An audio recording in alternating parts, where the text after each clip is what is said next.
Vou dizer para vocês também, como um tópico muito importante a ser destacado, que a questão da União Europeia aprovando o teto do preço de petróleo russo em $60 o barril vai gerar muito problema. Gente, a União Europeia aprovou um teto para o preço do petróleo russo em $60 o barril.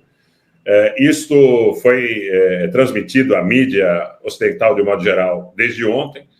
O plano impediria, em tese, que todos os países da União Europeia estipulassem um preço maior do que $60 por barril. Naturalmente, ele precisa da chancela e do acordo de todos os países da União Europeia.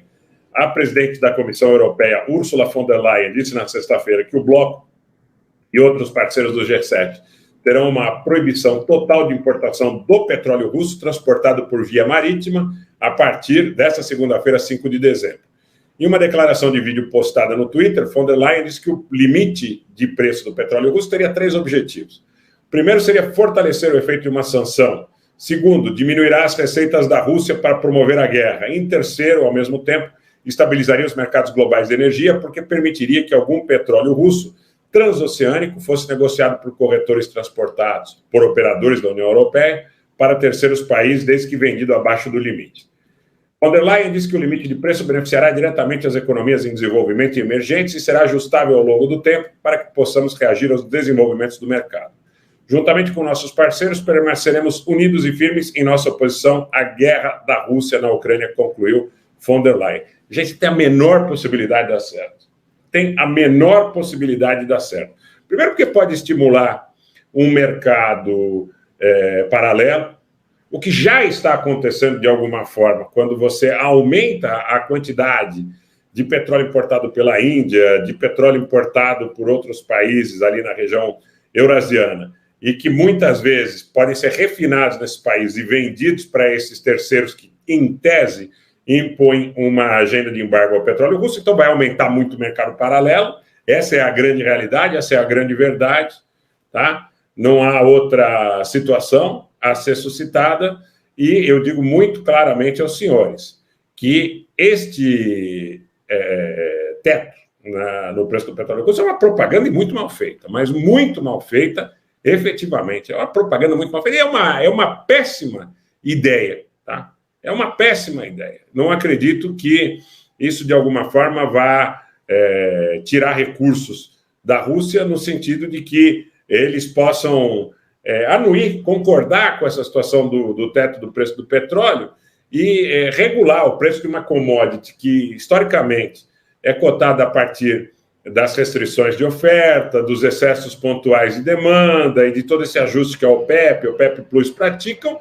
Então, quer dizer, seria muito fácil se em alguma guerra comercial, independente dessa situação na Ucrânia, um determinado grupo de países pudesse balizar o preço de uma commodity de outro. Isso é impraticável. Eu quero dizer para vocês mais, que recentemente na Indonésia, nessa reunião do G20, quando na pauta foi tratada da questão da declaração que seria feita em relação ao que está acontecendo na Ucrânia, já houve uma divisão que teria colocado 10 países de cada lado, exatamente 10 países de cada lado, mostrando muito claramente que novo eixo de poder está sendo formado no mundo. Essa é uma situação real. Essa não é uma situação do que eu acho, do que eu imagino que poderia ou não poderia ser. Essa é a realidade. Existe um eixo na Eurásia, existe um eixo de interesse dos membros dos próprios BRICS, ou dos BRICS estendidos, o próprio BRICS Plus, que, num primeiro momento, pelas informações que nós temos, deve receber o ingresso, potencialmente, de Argentina, Argélia e Irã, os 3 países que estão aí na fila para ingressar no BRICS de maneira mais séria e mais rápida são Argentina, Argélia e Irã.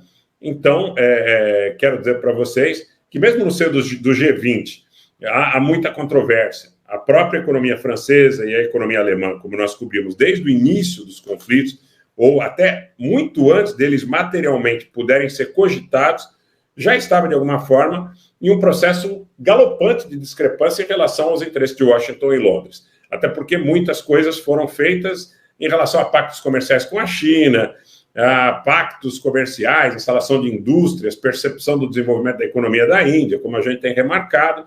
Então, não é um processo, gente, que permita uma ingerência do tipo tabelar preço de um commodity russo para fazer com que eles não tenham acesso a um determinado recurso. Esqueçam isso.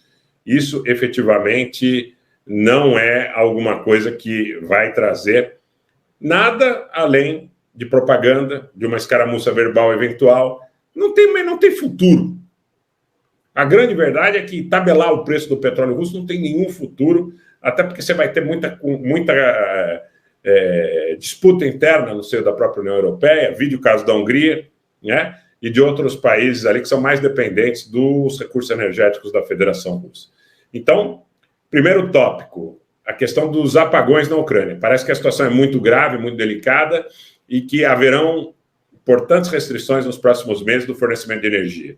Segundo tópico, a tentativa da União Europeia de tabelar o petróleo russo me parece absolutamente improvável.